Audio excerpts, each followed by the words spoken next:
Usai sejumlah afiliator ditangkap dan dijadikan tersangka, kini marak istilah flexing. Efek viralnya kasus penganiayaan yang dilakukan Mario Dandi Satrio tampaknya tidak hanya berhenti pada institusi Ditjen Pajak tempat sang ayah Rafael Aluntri Sambodo bekerja, tetapi juga merembet ke Ditjen Bea dan Cukai. Presiden Jokowi marah terhadap perilaku pejabat negara yang suka pamer kekuasaan dan mempertontonkan harta serta kekayaan di media sosial. Pamer kekayaan alias flexing sepertinya menjadi bagian dari gaya hidup kotor sejumlah pejabat di tanah air. Hari ini Kepala Dinas Kesehatan Provinsi Lampung, Rehana Wijayanto, akhirnya memenuhi panggilan Komisi Pemberantasan Korupsi.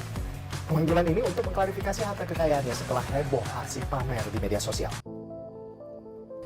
Halo, Assalamualaikum warahmatullahi wabarakatuh. Perkenalkan, nama saya Bening Salsabila. Saya biasa dipanggil Bening. Saya berasal dari Satgar Kejaksaan Negeri Pekanbaru dan saya ditempatkan di Sekretariat Subbagian Pembinaan. Pada saat ini saya akan menjelaskan mengenai isu kebangsaan, yakni flexing atau tindak perilaku tidak cinta tanah air. Apa itu flexing? Flexing adalah suatu kegiatan di mana orang lain berusaha untuk memamerkan apa yang ia miliki, dan itu bertujuan untuk mendapatkan pengakuan dari orang lain tersebut. Nah, umumnya orang melakukan flexing dengan tujuan untuk mencari perhatian, untuk membentuk sebagai validasi, bagaimana dia menunjukkan bahwa dia memiliki kredibilitas. Adapun dampak dari flexing ialah yang pertama dapat mengganggu kepribadian karena dapat membuat seseorang merasa stres karena harus memenuhi ekspektasinya.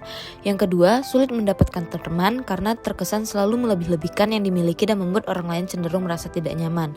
Yang ketiga, dapat mempengaruhi orang yang melihat postingan flexing sehingga memicu orang lain untuk melakukan flexing juga. Dan yang terakhir, dapat memicu rasa penasaran orang lain yang menyebabkan kita dapat tersandung suatu kasus. Namun, adapun cara untuk mengendalikan flexing ini ialah yang pertama, kita harus mampu mengelola ekspektasi yang dibayangkan sehingga kita tidak melebihi realita dan kemampuan diri, sehingga kita tidak perlu memaksakan diri untuk memenuhi segala ekspektasi. Yang kedua, kita harus mampu mengontrol diri dan memikirkan dampak yang akan terjadi apabila melakukan flexing. Dan yang terakhir, kita dapat mengubah mindset yang awalnya ingin memamerkan sesuatu diubah menjadi ingin memahami kekuatan dan kelebihan serta fokus berkarya. Penyebab terjadinya flexing umumnya ialah pelaku yang merasa insecure. Jika kita merasa insecure, maka kita umumnya akan mencoba mencari validasi dari orang lain sehingga kita merasa lebih dihargai. Selain itu, penyebab lainnya ialah adanya tekanan sosial ataupun permasalahan pribadi dan juga kurangnya empati dari masyarakat. Oleh karena itu, sebagai ASN, kita tidak boleh melakukan flexing. Hal itu akan menyebabkan timbulnya persepsi-persepsi yang dapat menggiring opini masyarakat mengenai ASN. Nah, fenomena flexing ini sudah seharusnya sebagai ASN ataupun sebagai masyarakat tidak kita lakukan. Karena fenomena ini mencerminkan bahwa kita tidak memiliki rasa cinta tanah air.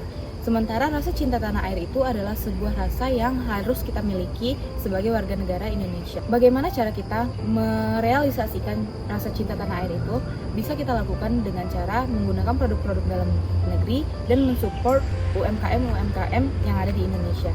Lalu, dengan menggunakan produk-produk dalam negeri, selain kita merealisasikan rasa cinta tanah air, kita juga dapat membantu perekonomian Indonesia.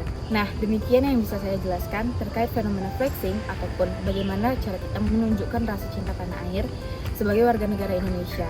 Demikian yang dapat saya sampaikan. Semoga apa yang saya sampaikan dapat bermanfaat. Terima kasih. Assalamualaikum warahmatullahi wabarakatuh.